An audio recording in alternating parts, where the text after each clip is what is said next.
agradecendo ao companheiro Gustavo, acho que pelas palavras, também complementa aqui dentro desse cenário todo que a gente vem discutindo, né, nesses 2 dias, e muito mais que isso, do enfrentamento mesmo da epidemia e de todas as nuances que ela tem. A gente também reserva para discutir um pouquinho daqui, à frente. Convidamos agora o nosso companheiro Perceval Carvalho, que vai também estar tratando dessa mesma questão, que é o acesso, o cuidado, direitos humanos, na perspectiva mesmo daquele que está do outro lado, né, da sociedade civil, não é nem outro lado, mas em uma outra perspectiva, atuando e verificando também essas questões que são do dia a dia do enfrentamento da epidemia. Boa tarde a todos e todas. Cumprimentar a mesa e agradecer a todos que têm a paciência de estar aqui até agora, né? Quero parabenizar as falas anteriores, desde o primeiro momento até agora, todas brilhantes falas aqui na direção da melhor qualidade de vida da população. Mas eu venho de uma instituição onde a gente desenvolve um trabalho de direitos humanos, né, no estado do Rio Grande do Norte. O colega aqui, a gente tem sempre perturbado, no bom sentido, a Secretaria Especial, o Programa Nacional, Departamento, aliás, Nacional de IDS/AIDS. E eu trago uma experiência prática da ponta, do trabalho que a gente realiza lá no Rio Grande do Norte, né, no sentido de buscar garantir a efetividade dos direitos das pessoas.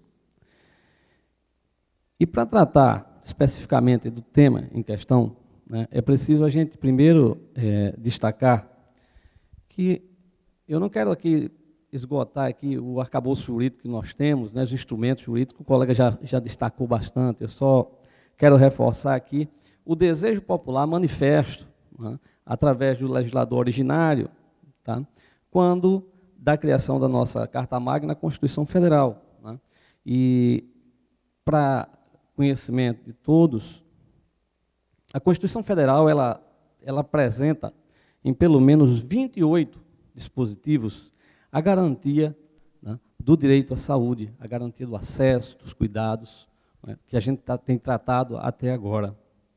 Então, especificamente do artigo 196 ao 200, ela vai tratar, né, e o colega Gustavo já falou bem, sobre a questão da garantia do direito à saúde, a garantia como uma obrigação do Estado e um direito de todos nós.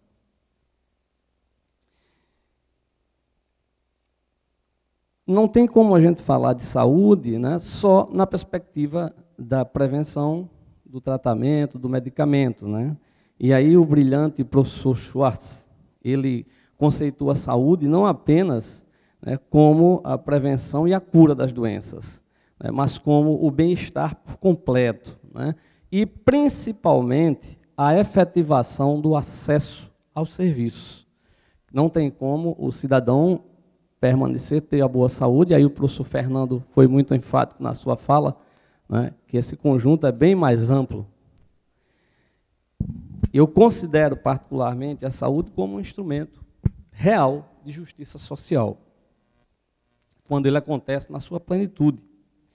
E ainda reforçando, né, as falas anteriores e para complementar aqui aquilo que a gente sonha, que é exatamente a garantia plena, né, dos nossos direitos, a Lei 8.080, ela vai tratar no artigo 3º do seguinte, e aí eu acho que é um conceito bem importante para que todos tenhamos conhecimento, tenhamos noção disso, no sentido da efetivação dos nossos direitos, principalmente a saúde.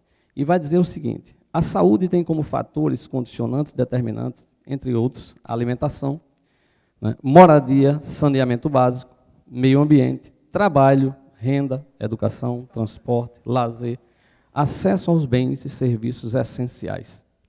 Ora, isso é uma verdadeira poesia, né? Esse texto jurídico é muito poético, né?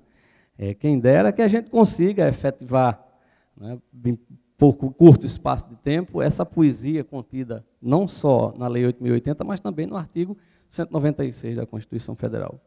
Ou seja, na prática, nós temos uma boa legislação. Claro, precisamos avançar, precisamos melhorar, mas nós temos uma boa legislação, um bom conjunto, um bom arcabouço jurídico, instrumentos, inclusive, internacionais, que rumam na direção da melhor qualidade de vida, que rumam na direção da efetivação dos serviços, né? E uma preocupação que o colega Moisés, que antecedeu aqui pela manhã, né, com a questão relacionada ao trabalho, a gente vai falar um pouco mais na frente, né, a respeito disso, da nossa experiência com esse trabalho.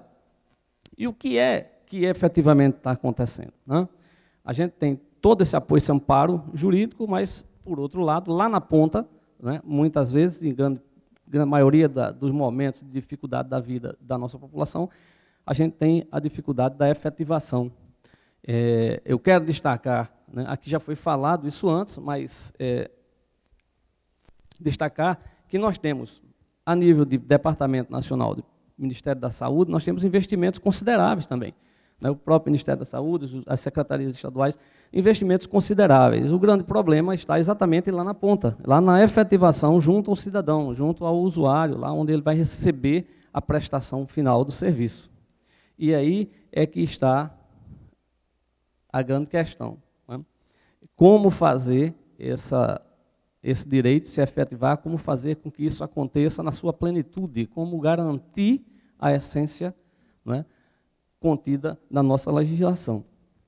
Eu trago alguns exemplos aqui de trabalho, e aí, por isso que eu coloquei a questão da experiência, da nossa experiência prática lá na ponta, lá no Rio Grande do Norte, onde nós temos, lá na Sociedade Terra Viva, que é um projeto de assessoria jurídica, com apoio do Departamento Nacional de ST/AIDS, fundamental para que isso aconteça, né?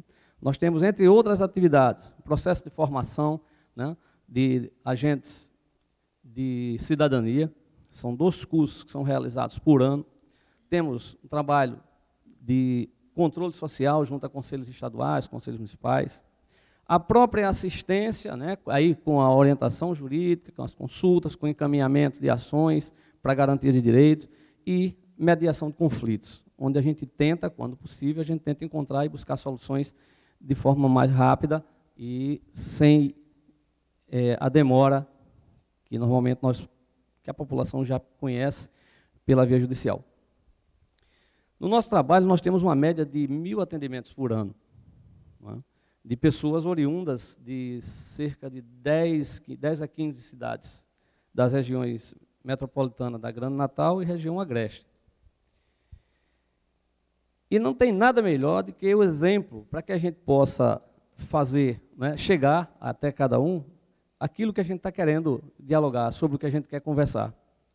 Nós tivemos aqui, eu vou muito rapidamente, nós temos um caso de uma travesti, eu não vou citar o nome dela, né, porque a gente não, até por questão de ética, e até porque a gente não pediu autorização, mas um caso importante, essa pessoa não se encaixava dentro do Moisés, a questão do trabalho, lamentavelmente ela já não estava em condições de trabalho. E não se sabe por que razões a perícia do INSS cortou o benefício, e ela ficou mais de 6 meses, né? E Eduardo conheceu, inclusive, no trabalho, em visita, né, esse caso. E a gente conseguiu garantir, através do nosso trabalho, nosso projeto, nós conseguimos garantir que ela voltasse a receber o benefício da prestação continuada, né? Um trabalho que não foi fácil, mas conseguimos garantir, e isso é acesso, né? É a gente garantir que as pessoas tenham seus direitos respeitados. E aí, voltando para a poesia contida na nossa legislação. Tivemos um caso de um trabalhador que, trabalhando numa grande empresa de Natal, também não vou falar nomes aqui, né, mas trabalhando como o serviço mais essencial lá da empresa, uma construtora. Ele, quando tomaram conhecimento de que ele era uma pessoa vivendo com HIV e AIDS, ele simplesmente foi afastado e simplesmente também deixaram de pagar o salário, nem demitiram a pessoa. E aí fui alvo também de alguns comentários de supervisores, mas a gente conseguiu. Ele procurou o serviço, a nossa assessoria jurídica, e a gente conseguiu, através da mediação, nós chamamos a empresa, né, e entramos também, ajuizamos a ação, por danos, né, como reintegração, mas a empresa reintegrou, entendeu, a direção da empresa entendeu, né, reconheceu que aquela conduta não havia sido uma conduta correta, e antes mesmo, né, da ação ser concluída, ele já tinha sido reintegrado, ou seja, o trabalho valeu a pena. Eu acho que esse é o objetivo nosso. Questão de medicamentos, a gente nem, assim, já é uma rotina, né, de pessoas que, infelizmente, procuram serviço para que a gente possa garantir o direito aos medicamentos. E aí, não só da questão de medicamentos, aqueles mais caros, mas todo um conjunto, né, que envolve aí, e aí cada caso é um caso bem específico, e a gente tem que tratar cada um da forma que é característica. Nesse momento, agora, enquanto a gente está conversando aqui, né, a gente tem informações de que lá no Rio Grande do Norte, num centro de detenção provisória, tem uma pessoa vivendo com HIV e AIDS, né, ele está esperando julgamento ainda, mas ele tem toxoplasmose, e ele está numa cadeira de rodas, cheio de escaras, já há meses, né, e essa pessoa está num corredor,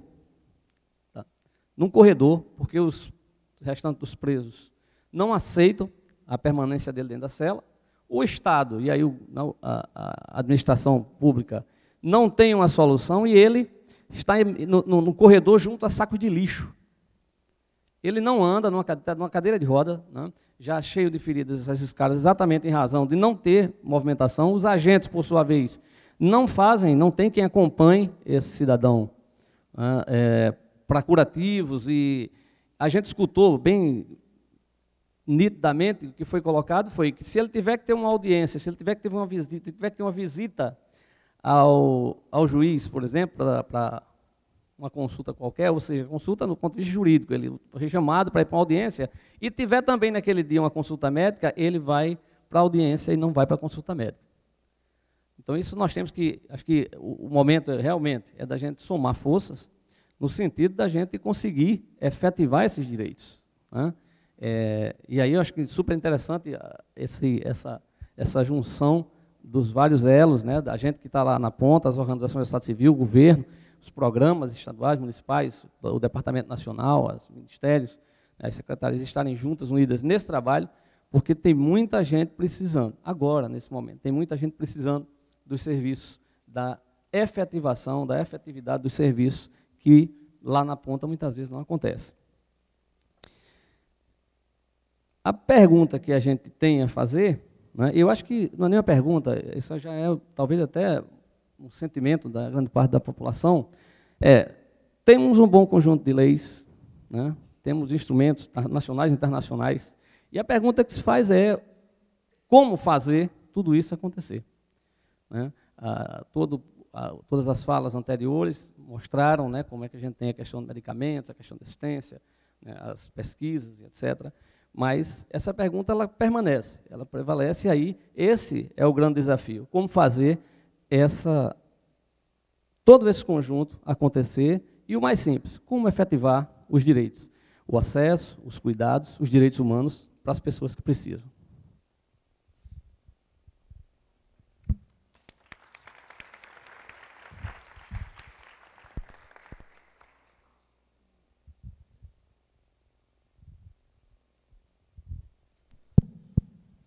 Agradecendo a Perceval, acho que finaliza aqui com a questão mesmo central de todo o nosso debate, e que eu acho que foi também a proposta de todo o seminário. Nós temos um conjunto de tanto instrumentos profissionais, sistemas, que foram sendo construídos ao longo desses anos, né? Esse seminário aqui está acontecendo 20 anos depois do primeiro, e neste momento já é o momento de a gente verificar como que a gente avança diante dos desafios que estão colocados no momento atual. Nesta mesa aqui foi feita uma abordagem, especialmente aqui mostrando a questão do serviço, né, como que o serviço se estrutura para poder responder a essas demandas, com os seus avanços e com os seus desafios. Na perspectiva, foi apresentado aqui uma perspectiva muito do Estado de São Paulo, de um serviço de São Paulo, mas que pode refletir também um pouco daquilo que é a situação de outros lugares do país, nos resguardando, né, das grandes diferenças regionais que o